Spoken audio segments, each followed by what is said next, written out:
आज जिस वीडियो पे हम बात करने वाले हैं वो है एक आकाशिक रिकॉर्ड। जैसे मैं वो आकाशिक करता हूँ, आकाशिक करने के समय में पहले आपको मेडिटेशन में बैठना पड़ता है, आपको अपने आप को शांत करना पड़ता है, आपको ऊपर वाले जो रेंज होते हैं उनके साथ जुड़ना पड़ता है। ये सब कुछ करते हुए मैंने एक वीडियो शूट किया है, क्योंकि ज़्यादातर ये वीडियोस बनाए नहीं जाते, ये सिर्फ एक मेडिटेशन के रूप में या एक प्रोसेस के रूप में किए जाते हैं। और कई बार कई लोगों ने बोला कि आकाशिक रिकॉर्ड होता क्या है, कैसे किया जाता है। तो देखिए, जिस तरीके से मैं करता हूँ मैं आपको वो बता सकता हूँ कि सबसे पहले तो मैं अपने कमरे को शुद्ध करता हूँ, उसके ऑरा को प्रोटेक्ट करता हूँ। हर किसी इंसान के अंदर उसके कुछ इमोशंस होते हैं, उसके कुछ विचार होते हैं, कुछ और बातें चल रही होती हैं।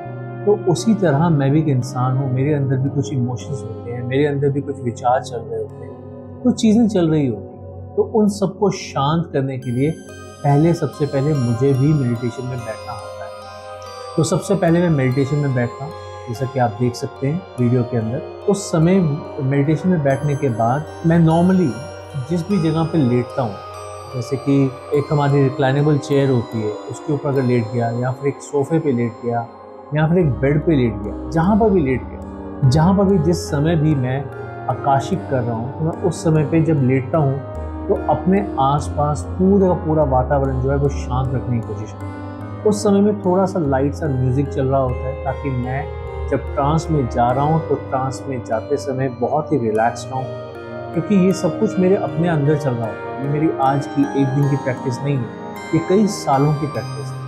तो जब मैं जा रहा होता हूँ, ट्रांस में होता हूँ, तो उस समय में मुझे आत्मलोक की तरफ जाना होता है। आत्मलोक में जाने के बाद जिस किसी का भी आकाशिक किया जाता है, उसकी पूरी डिटेल्स पहले पढ़ के जाया जाता है, उसके बाद उसके क्वेश्चंस को पढ़ के जाया जाता है। तो जब मैं वहाँ पर जाता हूँ, वहाँ पर जाने के बाद जो मेरे सवाल होते हैं, जिस व्यक्ति के बारे में सवाल होते हैं, जो मेरी इन्फॉर्मेशन होती है, मैं सारी इन्फॉर्मेशन लेकर जाता हूँ।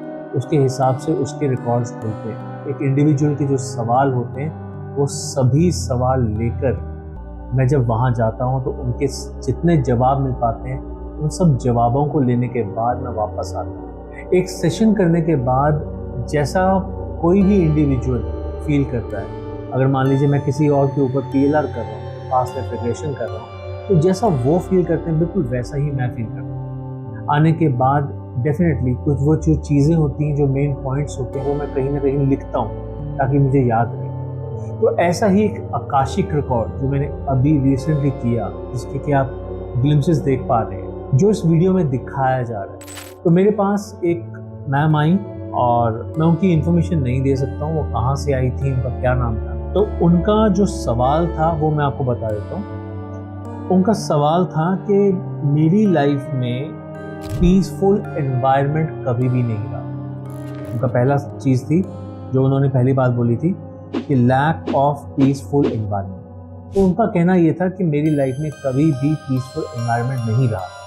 वो 4 भाई बहन हैं। सबसे बड़े भाई जो हैं वो USA में सेटल्ड हैं, पर उसके बाद भी उनकी लाइफ सेटल नहीं है। मतलब USA में काम करते हैं, पर एक तरह से कहा जाए तो ये कहना चाहिए कि वो ढंग से सेटल नहीं। उनके खुद के रिलेशनशिप अपनी वाइफ के साथ, अपने बच्चों के साथ बिल्कुल भी स्टेबल नहीं। उनको समझ में नहीं आता उनकी लाइफ में चल क्या रहा है। चीज़ें बहुत ख़राब, उनकी वाइफ से नहीं बनती, उनकी किसी भी रिलेशनशिप में कहीं नहीं बनती। उनके बच्चे भी एक मेंटली अपसेट है, और दूसरा जो बच्चा है वो उनके हाथ से निकल चुका है। तो अगर हम USA के एनवायरनमेंट के हिसाब से बात करें तो ये कहना बहुत आसान है कि बच्चे जो है हाथ से निकल जाते हैं। चलिए मान लिया कि हाथ से निकल जाते। दूसरा बच्चा जो मेंटली अपसेट है, उसका क्या। एक भाई के बारे में मैंने आपको इन्फॉर्मेशन दी दी। सेकेंड जो सिस्टर हैं, जो उनकी 2 नंबर पे बहन है, यानी कि पहले भाई हो गए, उसके बाद जो बहन आती है, उनकी मैरिज नहीं हुई। उनका कभी किसी के साथ रिलेशनशिप रहा था, जो रिलेशनशिप बहुत लंबा चला था, और उसके बाद ड्यू टू एनी रीज़न वो रिलेशनशिप टूट गया, और उसके बाद उन्होंने कभी शादी ही नहीं की। So that's something about the second person.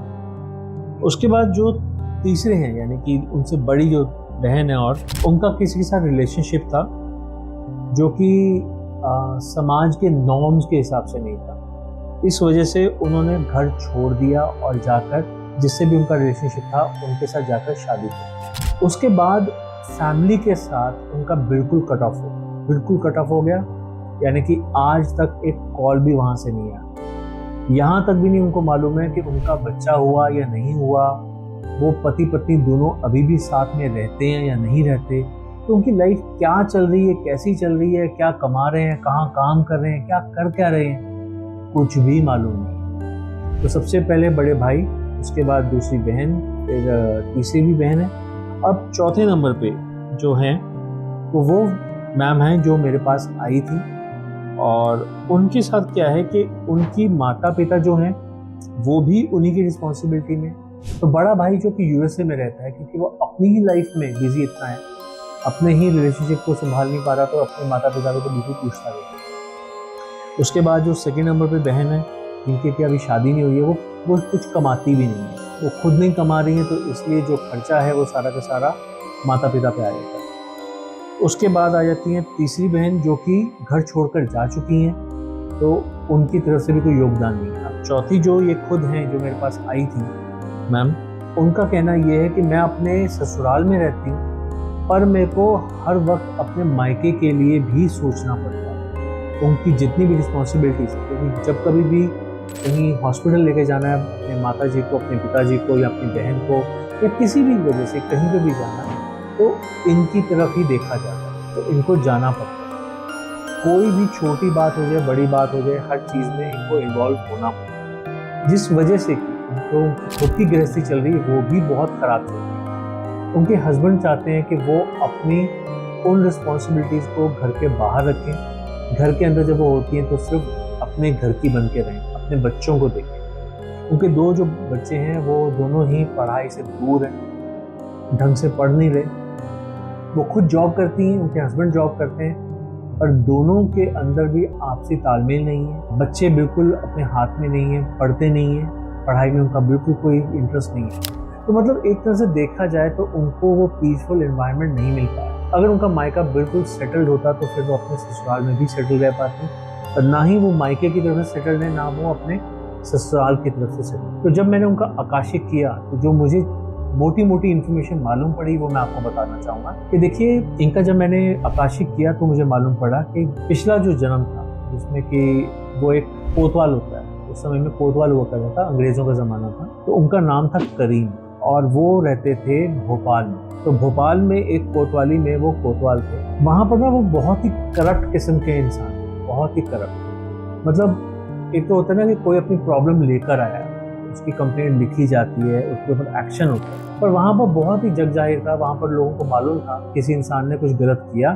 तो उसे संभालने के लिए ये करप्ट कोतवाल बैठा है ना, ये संभाल लेगा। तो उन्होंने बहुत बार पैसे लेकर, उस समय में जो पैसे हुआ करते थे, करेंसी हुआ करती थी, पैसे लेकर लोगों के कंप्लेंट के ऊपर, जैसे मान लीजिए कि दो लोगों में विवाद हुआ जिसमें एक सही है और एक गलत है, गलत वाले ने पुलिस स्टेशन में जाकर कोई कंप्लेंट की, तो कोतवाल ने जो गलत था उससे पैसे लेकर वो केस उल्टा सही इंसान पे डाल दिया। तो आप समझ पाए होंगे कि केस को उल्टी डायरेक्शन में चला देना, जो कंप्लेंट लेकर गया है उल्टा उसी को फंसा देना। तो ये उन्होंने ये कई बार किया। तो पैसे लेने के बाद उन्होंने कई लोगों के केस उल्टा उन पर ही डाल दिए, उनकी लाइफ को बिल्कुल ही स्पॉइल कर दिया, खराब कर दिया। तो मोटा मोटा ये कहना चाहिए कि जिसने भी पैसे दिए उसे बचा लिया, और जो पैसे नहीं दे सकता था कि लाइफ खराब। बहुत बार उन्होंने किया, इसलिए कोई एक इंसिडेंस तो है ही नहीं ना, ये तो मल्टीपल इंसिडेंट्स है।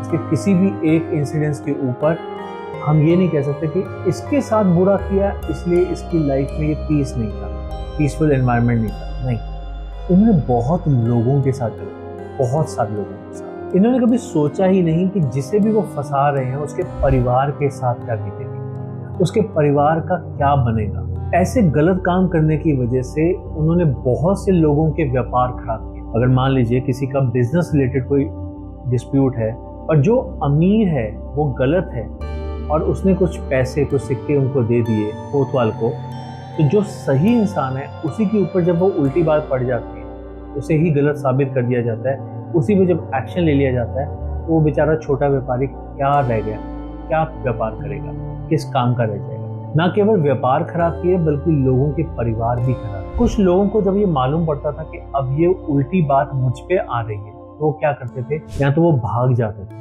उनको अपना परिवार छोड़कर भागना पड़ता था, या फिर सरेंडर करना पड़ता था, और या फिर वो जेल में चले जाते और बेचारे सजा भुगतते। न जाने उनकी वजह से कितने ही लोग सोसाइटी की नजरों में गुनहगार बन गए। कोई समझता थोड़ा ना इस चीज को, जिसके ऊपर ब्लेम कर दो तो दूसरों को तो यही लगता है कि शायद इसी की गलती होगी, बिना आग के तो धुआं नहीं होता। या फिर ये कहना चाहिए कि सोसाइटी की सोच इतनी लिमिटेड होती है कि कई बार उन्हें ये समझ में नहीं आता कि हमारे साथ जो इतने सालों से इंसान रह रहा था, जैसा उसका नॉर्मल नेचर था, वो क्या इसके विपरीत जाके किसी के साथ कोई गलत कर सकता है। बस कोतवाल साहब आ गए, पकड़ के ले गए, एक अगेंस्ट उन्होंने केस बना दिया, जेल में डाल दिया, जैसे भी किया, थाने में रख दिया, तो लोग उसके बारे में गलत बातें करने लग जाते थे और सोसाइटी में उसकी रेपुटेशन बिल्कुल जीरो हो जाती थी। उस समय में कई लोगों ने तो इस वजह से आत्महत्याएं तक की कि उनकी इज्जत खाक में मिली। तो ये भी उस आकाशिक में मालूम पड़ा था कि करीम की वजह से कई लोगों ने आत्महत्याएं की, कई लोग अपने परिवार से, अपने घर से दूर जेल में रहने की वजह से हुए, कई लोगों के व्यापार खराब किए, क्या कुछ खराब नहीं किया। पति पत्नी एक दूसरे से दूर हो गए, माँ बाप एक दूसरे से दूर हो गए, बच्चे एक दूसरे से दूर हो गए, भाई बहन एक दूसरे से दूर हो गए, समाज में जग हंसाई हुई और न जाने क्या।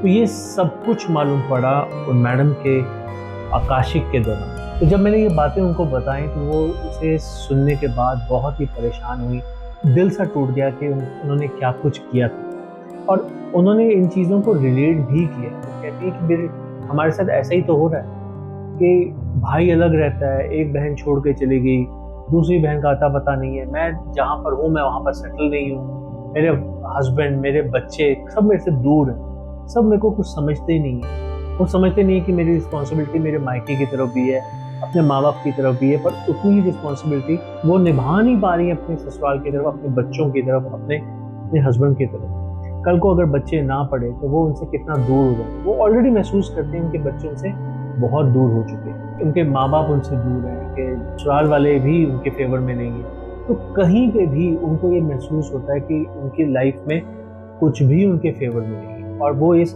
आकाशिक के जो भी चीज़ें, इंसिडेंट्स हमें पता चले, वो इस सब के साथ अपने आप को रिलेट करते। जी हाँ, वो अपने आप को रिलेट कर पाई, और उनकी आंखों में वो आंसू थे, वो भारीपन था उनकी आवाज़ में, जो दिख रहा था, समझ में आ रहा था कि वो उसके लिए बहुत ही ज़्यादा क्षमा याचना करना चाहते। तो इसके लिए मैंने उन्हें जो सजेस्ट किया है, कुछ रेमेडी सजेस्ट की है, उनको हीलिंग सजेस्ट की है, ताकि उनके जो पुराने कार्मिक बंधन हैं वो ख़त्म हो सकें। तो वो टूटेंगे तभी तो कहीं ना कहीं उनके मन का जो भार है वो ख़त्म होगा, उनकी लाइफ का जो भार है वो ख़त्म होगा, और वो अपनी ज़िंदगी में आगे बढ़ेगा। तो जितनी मैं रेमेडीज़ उनको बता सकता था वो रेमेडीज़ मैंने उनको बताई है। जो क्षमा याचना के लिए मैं उनको बता सकता था वो क्षमा याचना के लिए मैंने उनको बताया।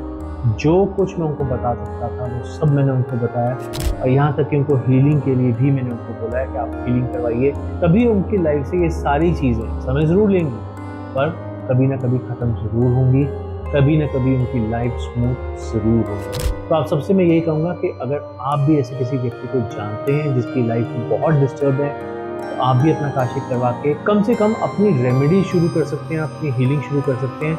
क्योंकि जब जागो तभी सवेरा है। जब भी आपको मालूम पड़े कि क्या प्रॉब्लम थी, अगर आप उसे जानने के बाद उसको ठीक करना शुरू कर दो तो बहुत फ़ायदा होगा। आज नहीं तो कल, कभी ना कभी तो आपकी लाइफ सुधरेगी। तो बस मेरा यही कहना था आज के वीडियो में, बस इतना ही। मैं यही बताना चाह रहा था कि आकाशिक कैसे किया जाता है वो मैंने आपको दिखाया। आकाशिक के बाद एक आपको मैंने लाइफ एक्सपीरियंस बताया जिसका मैंने आकाशिक किया।